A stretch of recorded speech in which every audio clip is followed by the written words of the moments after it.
like it says in the song, shine bright like a diamond. You need to shine. Don't let anyone take that out of you. This is a podcast called Walk, Talk, Listen. An attempt to connect people and make this world a bit better by sharing opinions and experiences based on the belief that everyone's perspective is true, albeit partial. My name is Maurice Bloem, and I would like to welcome you to yet another episode of Walk, Talk, Listen.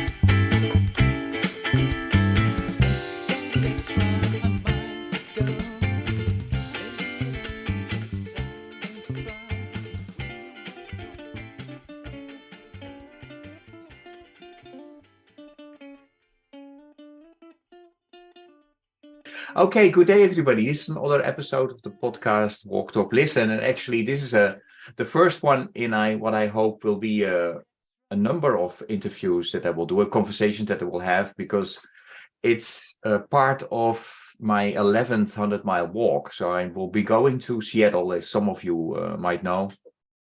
That will be at the end of March, beginning of April. And one of the people that I hope to meet over there is Brenda. Who's also today's guest, and I will ask Brenda to introduce herself. Brenda, please go ahead. Hi, my name is Brenda Barnes. I'm from Kent, Washington.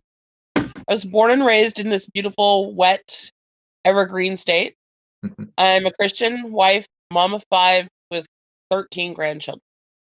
I've been a member of Kent First Christian Church since 1997. I wear many hats in our church, one of which I feel is my calling to do. I am the office angel. I work/volunteer in supporting the pastor and our office administration and our congregation. I get paid the big bucks of, thank you and hugs and appreciation. I'm in my office scheduled on Mondays, but I tell everyone that I'm available 24/7, 365. and you're surrounded by a couple of kids or one of your I have a 4-year-old grandson. Yeah. Okay. And what is his name? Donovan. Okay. And so we will hear Donovan now and then as well. So I'm really happy that we are able to talk. I mean, tell a bit about the crop hunger walk that you are involved with, and for how long? Our church actually started, our crop hunger walk started with Dave and Nancy Turner. This October it'll be 31 years. 31 years. Wow. This will be our 31st annual walk in October. Yeah. Dave and Nancy Turner were integral in getting that started in our church and in the community.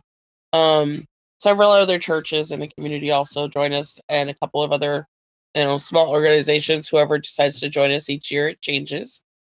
Our funds are raised to help stop hunger in our community and around the world. We chose them because of feeding the hunger, which we do. Kent Community Supper, and there's a new supper. I don't remember what it's called. That's on Thursday nights now. It's brand new. And then our Kent local food bank. We also used to give funds to the men's home group that we used to house and feed in our church pre-pandemic, and also the women's. But now that since pandemic, things changed, and there were other organizations and things that actually happened because of pandemic that made things actually, as bad as pandemic was, it made some things better. They were able to get things taken care of for the men and the women, that we don't have to do those things now with those organizations, because we still support them, but in a different way now, which is it's a blessing. It's a good thing. Okay, maybe before we go talk a little bit about the situation now in Seattle around hunger and poverty issues, can you maybe explain to the listeners, how did you get involved with it, and why?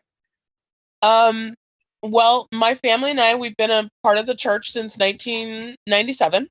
We've been members of the church since 1997. And it was probably a couple years in that we actually got involved. Dave and Nancy was recruiting. Yeah. And I actually have been recruiting and helping organize and been a team captain for like 18 years now. Wow. So, yeah, we've been walking with them for over 20, but I started doing, and so I don't walk so much as I'm behind the scenes helping organize and plan and recruit and collect all the monies. And when everybody comes back from the walk, I have food and beverages, and we have a good time. And if you compare, when you started 18 years ago with today, what are the differences in terms of the size of the walk, in terms of, the people that participate, or is it very similar still? Because of pandemic, we had a little rift there where we weren't doing anything. We have started back up. It's not as big yet, but we are growing again. During pandemic, we kind of did virtual. So anybody who wanted to go that was out walking, we were still raising funds we did not stop raising funds during pandemic.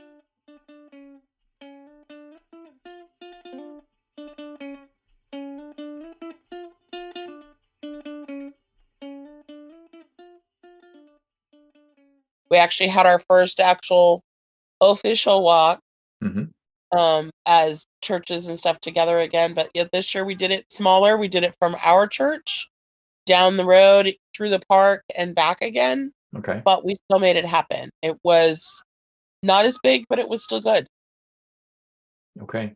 And I think I will walk part of where you also have your walk. I mean, that's what I understood from Diana. So I'm looking forward to that. And in terms of participation, Brenda, I mean, how is it with participation of the younger generation? And if you compare it again, 18 years ago when you started with today.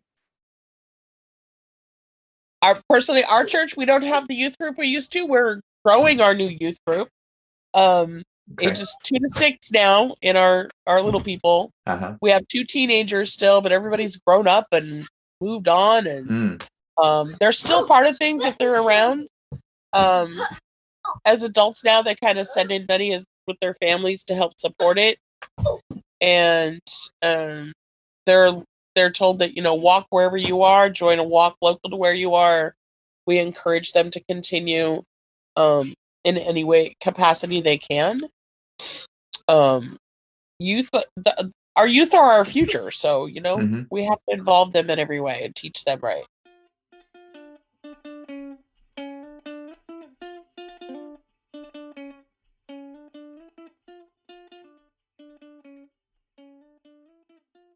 What made you so what drives you in being so active around all of this? My daddy, he raised us to volunteer and be there for other people. Volunteer wherever you're needed, to follow the calling, serve others. What drives me in life is my faith, my family, and my friends. Everything I do is for my family. My grandchildren are my treasures. Like I said, I have 13 of them. Yeah. Aged from 2 to 17. And they all still live around in Seattle? No, I have 4 that live in Alabama. Okay. I have 3 that live in Idaho, and the rest are around here. Okay. Nice. And are they also part of the Crop Hunger Walks? Lydia likes to be when she's in the area. She's a teenager. They're living here now.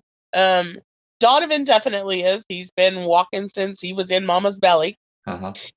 So this last year, actually, Mama didn't even walk because Auntie Margaret, one of our members of church, he took him and off they went in the stroller. Wow. Cool. Mama stayed behind and helped me. Mama got to take a break, and he's like off and gone and walked with everybody else. So. Hey, we were talking a little bit about the participation of the young generation in the walks. When I walk, actually, we talk very often about the youth and religion and spirituality, and some of the people I talk with are saying, well, the younger generation is really different. The way they look at church, the way they look at religion, and others say, no, it's still very similar. What do you see among youth and religion and spirituality in your community? So, I mean, I think that youth they're our future. So it's important for us to raise them up in a strong faith community. My kids were raised in the church. They were a big part of our youth group. We raise them up and hope that they'll maintain all of that. They're, of course, going to get to a point where they make their own choices in life, like anything. And I mean, my son used to be our tech guy for, I think, like 5 or 6 years as a teenager. He was running our sound booth and all that stuff. And now we have another teenager that is running, Kyle, that runs our Zoom, because we do in person and on Zoom simultaneously. Okay. Yeah. Ron, one of our adults, he runs the sound booth part, but Kyle does all the rest of it, the camera, the computers. Jordan is another one of our teens, and he is on the autism spectrum, but he is my junior diaconate, because I am the diaconate chair in our church. Okay. And he's our junior diaconate, and he loves to help so much that on every Sunday that he is there, he will ask, "Do you need me today? Do you need me today?" He loves to help with serving communion and stuff. So it's very important that we continue to raise them all up. Our little kids now, we have children's time. We have, with children's moment with pastor, and then the little ones go to nursery. But now this year, starting in fall of this last year, our 6-year-old, 2 of them are now our acolyte, and they sit in service with us all the time. We do have what's called a portico. It's off to the side, so the kids can sit over there. They can color, they can play, they can draw. So they can be a part of our worship. They don't have to be in nursery necessarily. They can be a part with us. So that's how important youth are. And we have a Wednesday night thing for our kids.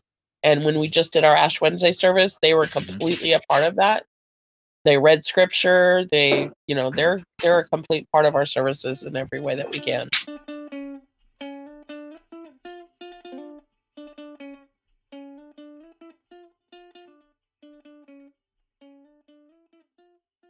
I mean, you started it in the beginning to tell the Crop Hungerborg that you're part of, what type of local causes it's supporting, but tell a little bit more about what each is doing and why the Crop Hungerborg is supporting those local causes.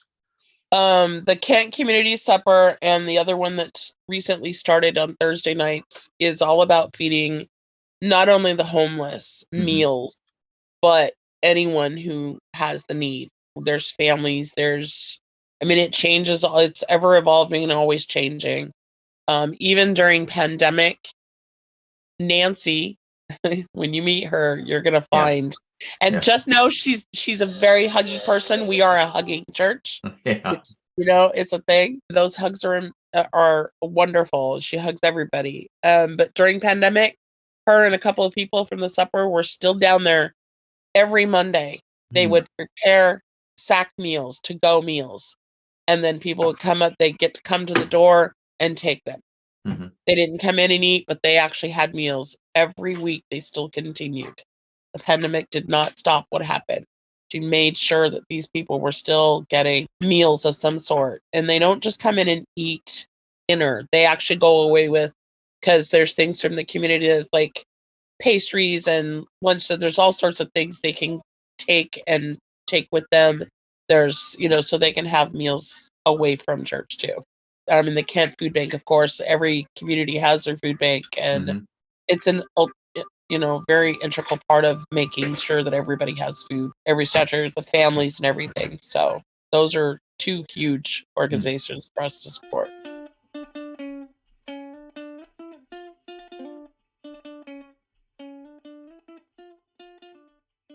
And is the number of people that are in need increasing in those areas where you live and work, or is it stable, or has it gone better? It goes up and down, but of course, after pandemic, we did notice some increase because things were so hard for everybody.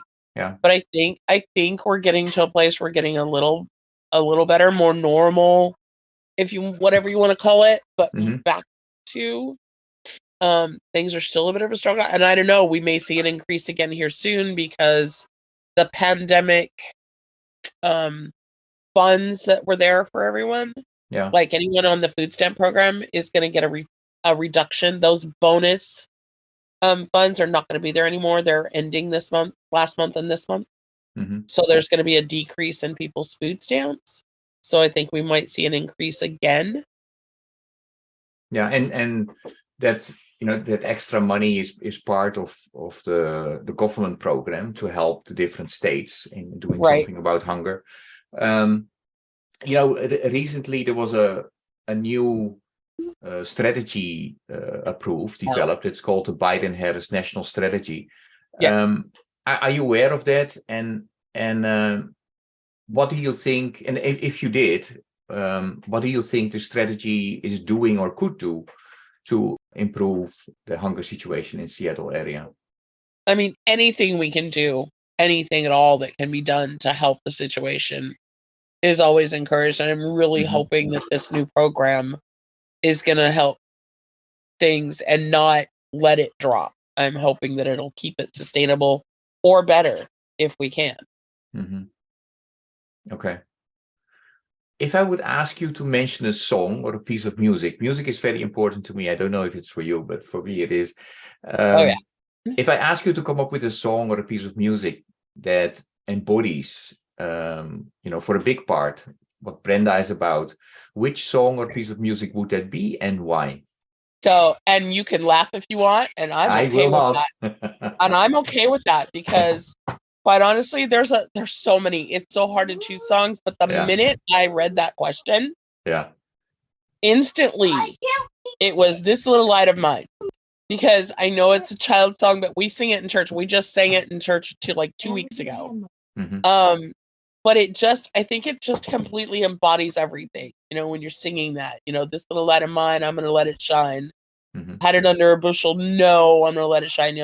Won't let Satan load out nothing. Nothing's going to take that away. And actually, two of them came to mind because Jesus Loves Me is the other one. I know they're both children's songs in a way, but we sing them as adults in church. And I love to teach the children and any adults who want to learn the hand motions and everything to go with them, because I have them for both. What is it actually saying about Brenda and what you stand for? Because I let my light shine. I don't let anyone blow it out. I don't let anything do that. I mean, I love lighthouses. Lighthouses are my thing. Okay. That's the light shining. Anyone who knows me knows that about me. I have lighthouses that are solar powered in my yard. I have lighthouses everywhere. It's my thing because we need to let our light shine and not let anyone blow that light out for any reason. Don't let them dim it. Nothing. Just always shine bright. Like it says in the song, shine bright like a diamond. You need to shine. Don't let anyone take that out of you. It's most important, and I don't let anyone take mine out. And even try to argue with me. My family will tell you I drive them crazy because I don't care how bad the night's been or how bad anything's been. I wake up every morning ready to face the day, whether I want to or not. And when I was a tow truck dispatcher, I would, I'd have a driver just irritating the heck out of me or a customer who just wow, I would say, Alpha Star Towing, how can I help you on the phone? It was like nothing, because you've got to stay positive.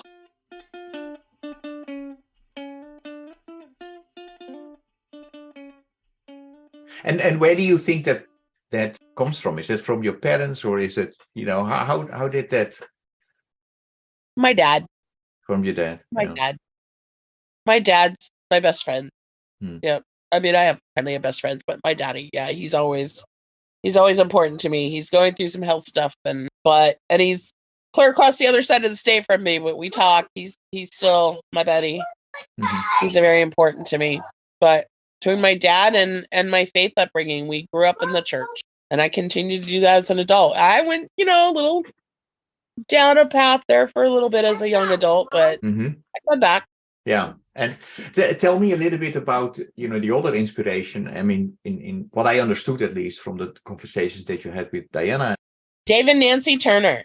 Yeah. Dave's been gone for, let's see, he passed away after our 24th walk, because we did our 25th annual walk in his honor, in his name. Mhm. And our goal was $25,000 that year because it was our 25th year and it was for Dave and everything. And we are now getting ready to do our 31st walk. So, but Dave is still always there with us, and Nancy, and she's a cheerleader. She's an amazing woman. She's all about community and helping others, and she's a true inspiration to everyone. She loves everyone, and I mean, it just makes your day. To her grandchildren, she's Oma. Well, Donovan calls her Oma too. Everyone, she's mom, she's grandma, she's Oma, she's whatever to everyone. Tell me a bit about, because I'm coming out to Seattle, and it will be my 11th walk, but I have something I would like to, hand it over to the next generation. Do you have some tips, for me or for you guys yourself? Because, ultimately it needs to continue, and Sure. how do we mobilize the next generation? I mean, I think that, if you're talking about the 100th walk, that's something I would hope that with you doing that up there around the university, that those kids have become educated enough and get involved enough that they can pick up the torch and keep carrying it on, because they are our future. Seattle's a big city, and I think there's a lot of kids up there that can really keep things going. And for Crop Hunger Walk in your area, any strategies there? We're always encouraging, trying to keep, because, we can't do it forever. Dave and Nancy kind of headed up, but I took on, Dave and Nancy kind of passed the torch to me to kind of run things for them, take their role in it. Probably like 2 or 3 years before he passed away. Okay. So I've been doing that. With our part of things. I'm part of the team that helps. Nancy's still part of the team, but I kind of run it more, and she just does her part. And like I told Diana, they are probably at least half of what our entire walk accumulates funding wise is from Dave and Nancy's team of people. Nancy's still getting those people. She's still not as great with the computer savvy, not as computer savvy as Dave was. Yeah. So I help her with that, and so do her grandchildren. We do our best. And just for our listeners, she's 88? She's 88. She just turned 88 in January. Amazing. Yep. And she asked people to donate. She wanted $800 raised for the food bank. And she wound up raising something like $1,200, I think. So, that's what she is. She doesn't want gifts. She doesn't want things for her. She wants, it's all about trying to help others.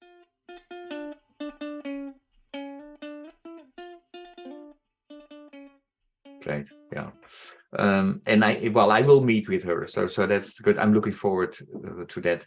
Hey, Brenda, during my regular podcast episodes, I always try to raise awareness around the Sustainable Development Goals. And my question to you is, have you heard about the Sustainable Development Goals? To be honest, I hear things in the news all the time, but I hadn't heard about this. And so I did take a look at it, and I plan to look further. I didn't do a lot of it. Yeah. But I plan to look into it further, and I think it's really important that everybody take a look at that. Because we need to it's up to us to make it a better world. We all have to work together as a community and to help make things better. Looking into the IDG part of it too, it's the integral part of making sure we reach those 17 goals of the SDG and probably have sustainability prayerfully by 2030 was a great goal, and I would hope that we can do that. Just for the listeners who don't know, so there are 17 goals that were identified by the world, actually. And goal number 2, for example, is end hunger. Yes. Goal 1 is end poverty. So I really would like people to check that out when they can go to sdg.un.org/goals. You can read about it. And Brenda, what you were referring to is also something that I sent to you in advance. It was about the inner development goals, because a lot of people are saying we are not reaching those SDGs because we don't pay attention to the abilities and skills that you need as individual and as community. And how does that resonate with you? You said yes, but why? Why does that resonate? I mean, we all hear this stuff in the news all the time, but I think we need to educate ourselves more. And this is honestly a really good way to do it, is like, because just scanning it, what I did see, I'm ready to, I need to go back and do more. And I need to share that. And being on Facebook and other social media platforms that I do, these are definitely things that I need to start getting out there more too.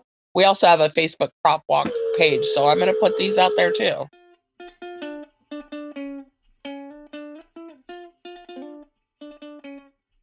During my week of 5-6 days in Seattle, I will try to do live conversations, streaming with my followers around the world.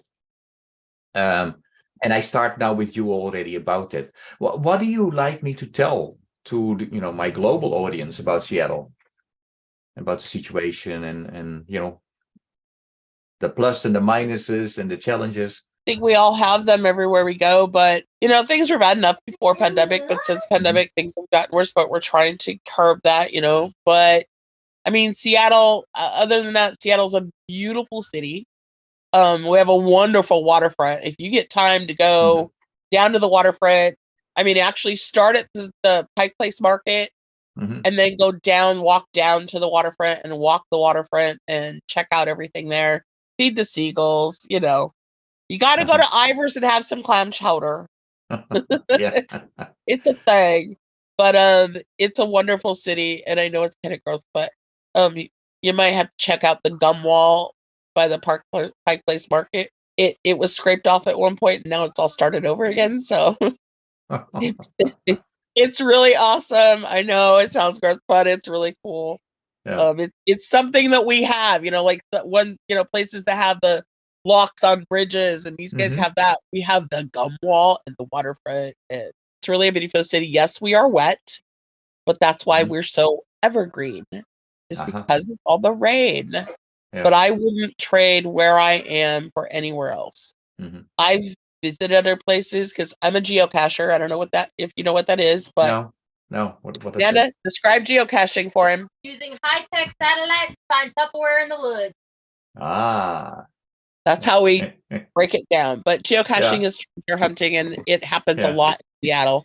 Okay. And all over the world, actually. There are caches in every.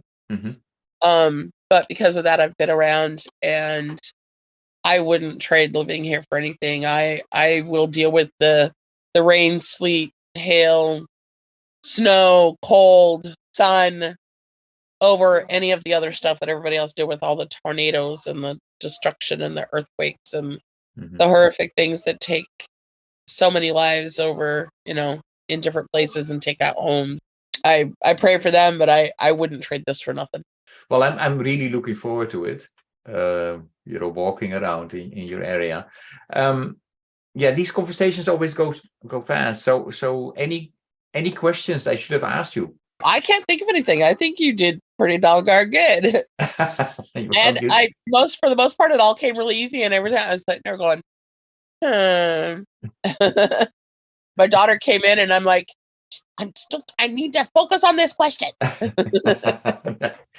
No, you did great, and I think you probably now, because of this, a lot of people will fly out to Seattle to check it out, and I sure hope so. I mean, come join us. Our Crop Hunger Walk in October. Come join us for that. Do you have the dates set already or not yet? Well, I need to confirm with everyone, because we've always done it on the first Sunday in October. Okay. World Communion Sunday.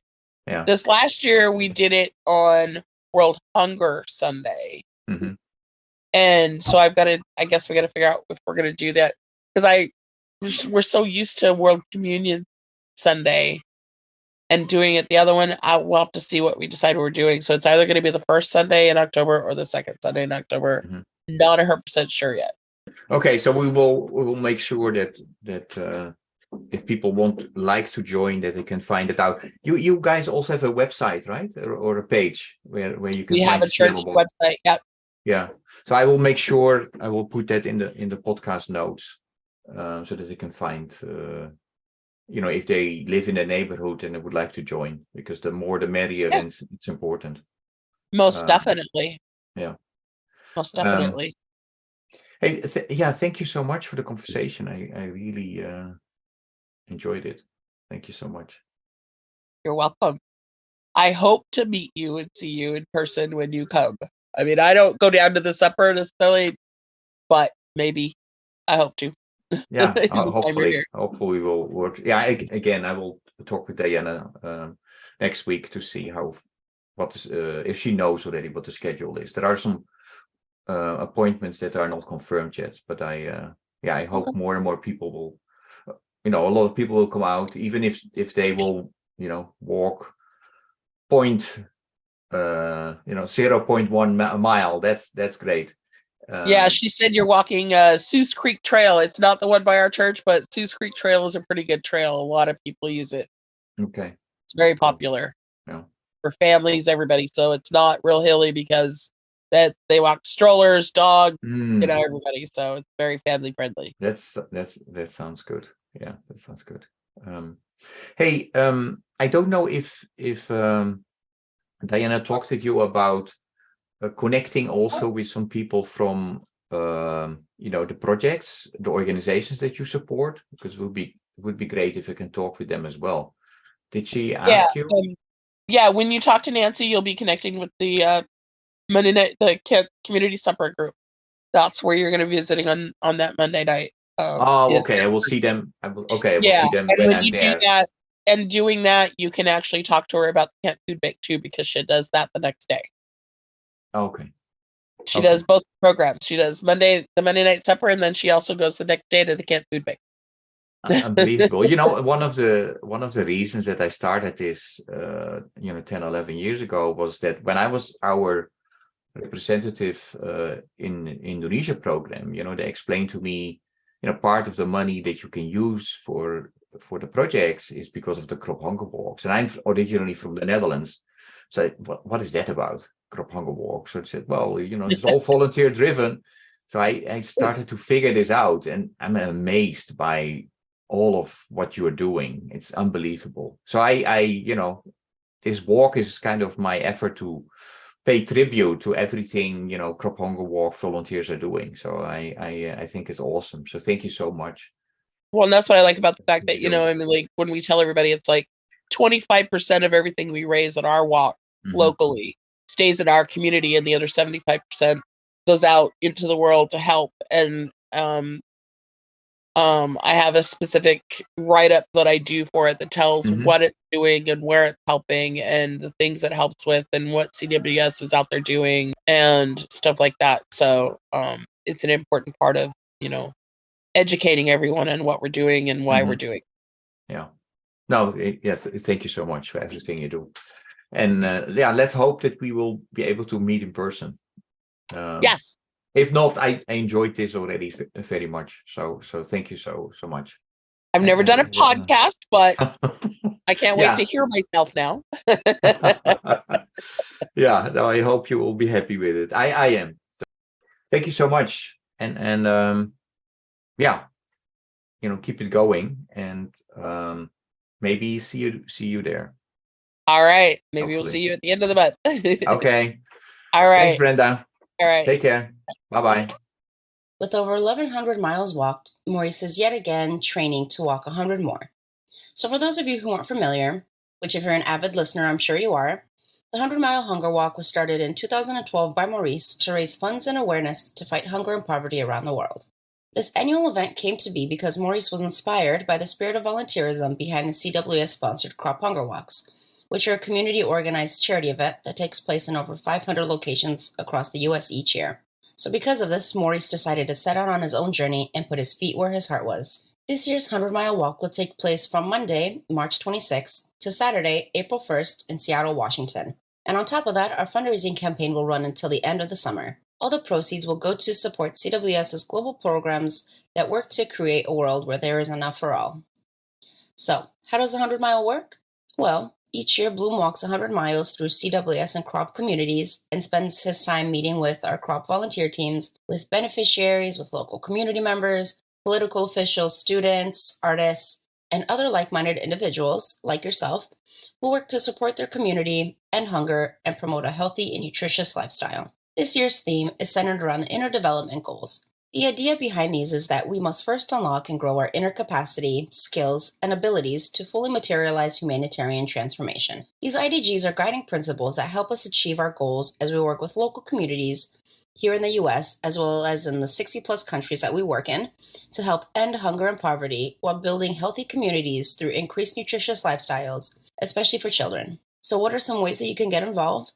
Well, for those in the Seattle area, you can come out and walk with us for a mile, maybe 2, or you can see how long you last. But don't worry, you can always come out and just say hi, meet with Maurice, have a chat, and then send him on his way. So on top of that, another easy way to get involved is to make a donation. Participants are also able to start their own fundraising page to continue their efforts by reaching out to their own communities to get involved as well. So to make a donation or start your own fundraising page, click the link. Well, of course, you're wondering where. Go to the podcast notes and click in the links. In other exciting news, this year Maurice has been chosen to be an ambassador for Knox Gear. Knox Gear is a brand company who makes safety and visibility gear for people and their pets who love to walk, run, play sports, or anyone who lives an active or outdoor lifestyle. And yes, you're right. Also, this link can be found in the podcast notes. When the link is used to make any Knox Gear purchase, 10% of the total purchase will be donated back to support CWS hunger and nutrition programs. So for anybody interested in joining us, getting more involved, or simply just wanting to stay connected, you can send us an email at innovationhub@cwsglobal.org. You're right. You can find the link again in the podcast notes. And don't forget to follow us on Facebook and Instagram. And of course, if you haven't already, become a Walk, Talk, Listen subscriber. So let's get walking together. And don't forget to #go the extra 100 mile.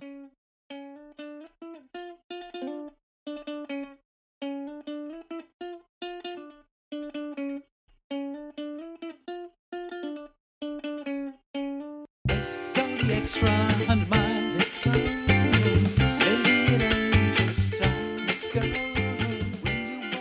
Thank you for listening to Walk, Talk, Listen. Please check us out on 100mile.org or follow us on Facebook or Instagram.